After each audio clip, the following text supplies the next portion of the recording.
நைட்டியோட நீ வாமான்னு சொல்ற ஆம்பளை இருக்கான், ஜட்டியோட நீ வாடான்னு சொல்ற பொம்பளை இல்லவே இல்ல. குளிக்குள்ள போய் விழுகிற வரைக்கும் அவன் வச்சுதான் ஆகணும். அங்கேயாவது வீட்டுல இருந்துக்கலாமான்ற ஆப்ஷன் இருக்கு. பசங்களுக்கு எல்லாம் அந்த ஆப்ஷன் கூட கிடையாது.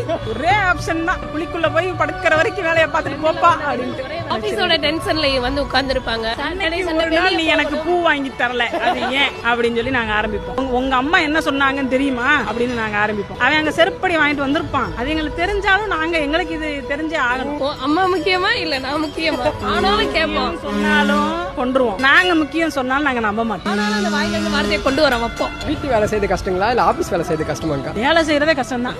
அந்த ஒரு பொண்ணு ரீல்ஸ் போட்டுருந்துச்சு, நான் வேலைக்கு போயே தீர்வேன் அப்படின்னு போயிட்டு அடுத்து உட்காந்து இப்படி வெங்காயம் உரிச்சுக்கிட்டு நான் ஏன் வேலைக்கு போனோம் அப்படின்னு சொல்லி போட்டிருக்கோம்ல, அதுதான் கேள்வி கேட்கலாம் அப்படிங்கிற மாதிரி கஷ்டம் தான். எங்களோட தெரியும் ஒவ்வொரு நாளைக்கு ஒவ்வொரு மாதிரி இருக்கும். எதுக்காக மூஞ்சி தூக்கி வச்சிருப்போனே தெரியாது. அவங்க வந்து கெஞ்சறப்ப ஓ நல்லா இருக்கே அப்ப இன்னும் கொஞ்சம் நேரம் ஆள் பக்கத்துல இல்லாதப்பதான் எங்களுக்கு பாவமா தோணும். ஆள் பக்கத்துல இருக்கல எனக்கு பாவமா தோணும்.